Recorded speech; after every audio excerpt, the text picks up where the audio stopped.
En los días en que los jueces gobernaban a Israel, en la montañosa región de Efraín, vivía un hombre llamado Elcana, con sus dos esposas, Ana y Penina. Ana, amada profundamente por su esposo, llevaba en su corazón una herida que no sanaba. Era estéril.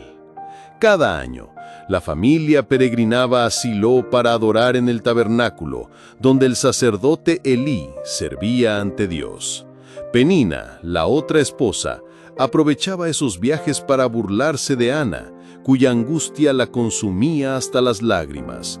Un día, en medio de su dolor, Ana se postró ante el altar y oró con tanta pasión que sus labios, moviéndose en silencio, hicieron pensar a Elí que estaba ebria.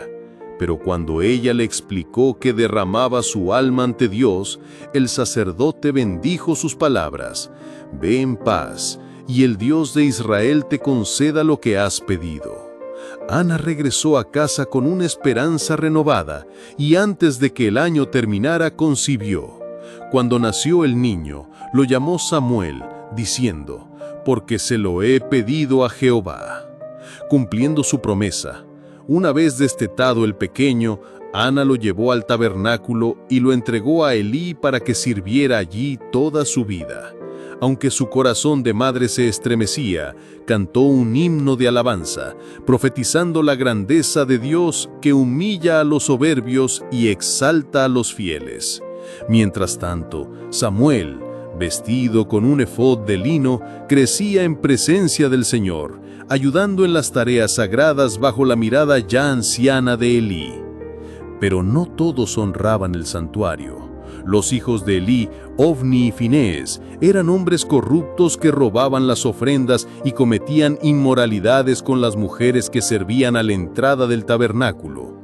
A pesar de las advertencias de su padre, persistían en su maldad, provocando la ira divina. Una noche, mientras Samuel dormía cerca del arca de Dios, escuchó una voz que lo llamaba. «¿Samuel?». Corrió hacia Elí, creyendo que era él, pero el sacerdote le dijo que no lo había llamado. Esto ocurrió 3 veces, hasta que Elí entendió que era Jehová quien hablaba. Le instruyó al niño: «Si te llama otra vez, di: habla, Señor, que tu siervo escucha». Cuando la voz resonó de nuevo, Samuel respondió como se le había enseñado. Dios le reveló un mensaje aterrador. Castigaría a la casa de Elí por no haber frenado la impiedad de sus hijos. A la mañana siguiente, temeroso, Samuel dudaba si contarle la visión a Elí, pero el sacerdote insistió: «No me ocultes nada». Al escuchar el juicio divino, Elí, con resignación, aceptó: «Él es Jehová, que haga lo que bien le parezca». Con el tiempo, Samuel creció, y todo Israel reconoció que era un profeta, confirmado por Dios, pues sus palabras nunca caían en vacío. Los filisteos, enemigos acérrimos de Israel, pronto pusieron a prueba la fe del pueblo. En una batalla cerca de Ebenezer, los israelitas sufrieron una derrota humillante. Los líderes, en lugar de arrepentirse, llevaron el arca del pacto al campo de batalla como un talismán, creyendo que eso les daría la victoria. Pero Dios no se deja manipular. Los filisteos triunfaron, capturaron el arca y mataron a Ofni y Finés. Al recibir la noticia, Elí, de 98 años, se desplomó de su asiento, se rompió la nuca y murió. Su nuera, al dar a luz en ese momento, llamó al niño Icabod, gritando: «Se ha ido la gloria de Israel», refiriéndose al arca capturada. Sin embargo, el arca en territorio filisteo trajo plagas y tumores a sus ciudades. Atemorizados, la devolvieron en un carro tirado por vacas que milagrosamente marcharon hacia Bet-Semes. Finalmente, el arca llegó a Kiriat Jearim, donde permaneció décadas, mientras Samuel, ya adulto, reunió al pueblo en Mizpa para instarlos a abandonar a los ídolos y volverse a Dios. Cuando los filisteos atacaron nuevamente, Samuel ofreció un sacrificio Y Jehová tronó con gran estruendo desde los cielos, desbaratando al enemigo. Israel recuperó sus territorios perdidos, y Samuel gobernó como juez, estableciendo circuitos para impartir justicia en Betel, Gilgal y Mizpa. Con el tiempo, la edad avanzada de Samuel lo llevó a designar a sus hijos como jueces, pero ellos, Joel y Abías, siguieron el camino de Ofni y Finés, aceptaron sobornos y pervirtieron el derecho. Los ancianos de Israel, alarmados, exigieron un cambio. «Danos un rey que nos gobierne, como tienen todas las naciones». Esta petición entristeció a Samuel, pues era un rechazo al reinado divino. Dios le aseguró: «No te han desechado a ti, sino a mí». Samuel advirtió al pueblo sobre los males de la monarquía, impuestos, servidumbre y guerras, pero ellos insistieron: «Queremos un rey que nos lidere». Por mandato divino, Samuel ungió a Saúl, un hombre benjamita de gran estatura, pero corazón inseguro. Tras una victoria inicial contra los amonitas, Saúl fue proclamado rey en Gilgal. Pero su reinado se marcó por la desobediencia. En una batalla contra los filisteos, ofreció sacrificios sin esperar a Samuel, usurpando el rol sacerdotal. El profeta lo reprendió: «Ahora tu reino no será duradero».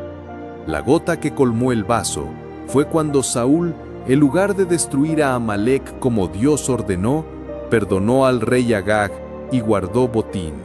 Samuel, con lágrimas, declaró: «El Señor ha rasgado hoy de ti el reino de Israel». En secreto, Dios guió a Samuel a Belén, donde ungió a David, el hijo menor de Isaí, como futuro rey. El espíritu de Jehová se apartó de Saúl y un tormento lo invadió. Sus siervos sugirieron música para calmarlo, y quien llegó con un arpa fue precisamente David.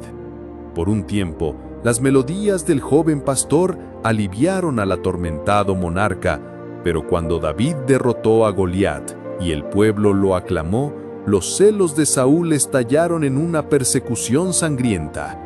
Samuel, ya anciano, murió antes de ver a David en el trono. Todo Israel lo lloró, enterrándolo en Ramá, su ciudad. Tras la muerte de Samuel, una oscuridad espiritual se cernió sobre Israel. Saúl, consumido por el miedo y la paranoia, vagaba como un fantasma entre sus palacios y campos de batalla. Había expulsado a los adivinos y hechiceros de su reino, pero ahora, frente al avance filisteo en Sunem, su corazón tembló. Disfrazado, consultó a la bruja de Endor, pidiéndole que invocara a Samuel de entre los muertos. Cuando el espíritu del profeta se alzó, envuelto en un manto de misterio, anunció el destino irrevocable: «Mañana tú y tus hijos estaréis conmigo. Jehová entregará a Israel en manos de los filisteos». Saúl cayó desvanecido al suelo, derrotado antes de la batalla. Mientras tanto, David, el ungido oculto, vivía como proscrito en el desierto de Sif. Perseguido por Saúl como a una liebre, se refugiaba en cuevas y alianzas frágiles. Hasta los hombres de Judá vacilaban en seguirlo. Pero en la cueva de Adulam, 400 desesperados, endeudados, amargados y hambrientos se unieron a él. Con astucia, David evitó 2 veces matar a Saúl cuando tuvo la oportunidad, una en la cueva de Engadi, donde cortó sigilosamente un trozo del manto real, otra en el campamento de Jares, donde tomó la lanza y el jarro de agua del rey dormido. «¿Qué persigues a un perro muerto como yo?», gritó David desde la distancia, mostrando las pruebas de su lealtad. Saúl, avergonzado, lloró y se retiró.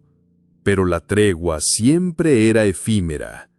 La guerra inevitable llegó. los filisteos reunieron sus carros y gigantes en el monte Gilboa. Saúl, herido por flechas enemigas y viendo a sus hijos muertos, incluido Jonatán, su amado heredero, ordenó a su escudero: «Desenvaina tu espada y mátame, para que estos incircuncisos no se burlen de mí». Ante la negativa del joven, el rey cayó sobre su propia espada.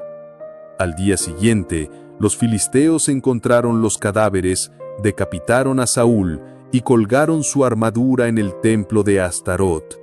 Fue la gente de Jabes de Galaad, quienes a él habían salvado décadas atrás, quien rescató sus huesos y los enterró bajo un tamarisco.